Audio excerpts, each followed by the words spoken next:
페페로치노처럼 고추류들은 느끼한 맛에 대한 거부감을 줄여주게 되는데, 더 중요한 사실은 저걸 만지고 화장실을 가서 볼일을 보게 되면 남자들은 본능적으로 그로기 상태에 빠지게 돼 아주 극심한 고통을 호소하고 있다는 뜻이지. 안녕 여러분, 여러분의 요리 피지컬을 영어까지 끌어올려줄 산영이라고 해. 오늘의 재료는 바지락으로 만든 봉골레를 만들어 볼 건데, 대부분 봉골레를 하면 여러분들은 이성균 씨를 떠오르게 되겠지만 나같이 뇌구조가 잘못 개조된 국창들은 조기육수를 먼저 떠오르게 돼. 미친놈이다. 그만큼 봉골레는 조기육수가 생명이라고 할 수 있는데, 그 생명수는 대부분 백합으로 만들게 될 만큼 백합이 조개 중에서 가장 맛이 좋다고 할 수 있어. 근데 겁나 비싸다는 게 단점이야. 그래서 나처럼 좋은 재료를 플렉스하기 좀 껄끄러워하는 사람들이 대부분일 거라 생각해서 집에서 만들 때 바지락을 가지고 백합 육수 같은 맛을 내는 법을 알려줄게. 먼저 조개는 해감을 해도 껍질에 이물질이 굉장히 많기 때문에 사용 직전에 손으로 부비부비 해주는 게 제일 좋아. 마늘은 나처럼 굳이 힘들게 통마늘을 사서 까지 말고 다진 마늘을 팔고 있는 거를 사용하면 돼. 그리고 단짠단짠 밸런스를 위해서 단맛을 넣어야 되는데, 조개는 양파의 단맛보다 대파의 단맛이 더 잘 어울려.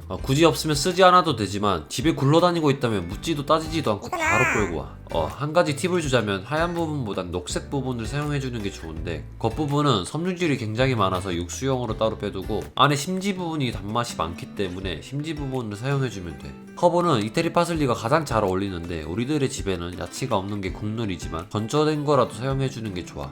보통 면을 삶을 때 물은 물 1리터 기준으로 소금 10g이라고 하는데, 소금물의 염도는 면을 간을 한다는 의미보다는 면을 퍼지지 않게 하기 위함이니까 이건 크게 중요하지가 않아. 면의 익힘 정도는 70%는 소금물에서 익히고 30%는 육수나 소스에서 익힌다고 생각하면 되는데, 일반 스파게티 면의 경우 8분이 알단테라고 적혀있으니까 대략 6분 정도 먼저 익히고 소스에 넣도록 할게. 사실 소스는 물을 끓이기 전에 미리 준비해야 되는 과정인데, 먼저 엑스트라 버진 오일을 넣고 쿵기더 쿵더러럭 장구에만 강약을 맞추지 말고 요리할 때 불의 강약도 조절해 줄 줄 알아야 되기 때문에 약불로 파마늘을 넣고 향을 아주 쪽쪽 뽑아낼 거야. 페페로치노처럼 고추류들은 느끼한 맛에 대한 거부감을 줄여주게 되는데, 더 중요한 사실은 저걸 만지고 화장실을 가서 볼일을 보게 되면 남자들은 본능적으로 그로기 상태에 빠지게 돼 아주 극심한 고통을 호소하고 있다는 뜻이지. 그러니까 조심하고, 마늘이 색이 나기 시작하면 바지락이랑 화이트 와인을 넣고 불을 강불로 바꿔주고 뚜껑을 닫아주면 되는데, 미친듯이 튀어오르는 기름을 막아주고 육수와 오일이 유화되는 걸 도와주니까 꼭 닫아주길 바래. 한 30초가 지나면 바지락들이 괴로워서 입을 벌리게 되는데, 전부 건져주고 면이 잠길 정도의 면수를 넣고 마구마구 괴롭힌다는 생각으로 치대주면 되는데, 한 가지 팁이 있다면 간은 소금간이 아닌 새우젓으로 간을 해주면 좀 더 감칠맛이 있는 파스타가 완성될 거야. 마지막 1분이 남았을 때 썰어둔 파슬리와 바지락을 넣고 이렇게 치대면서 익히다가 계속 치대다 보면 면 속의 전분이 육수에 흘러나와서 소스처럼 걸쭉해지는 걸 볼 수 있는데, 그렇다고 무리하게 팬을 흔들지 말고 젓가락으로 마구마구 휘저어도 되니까 이 과정은 꼭 해주길 바래.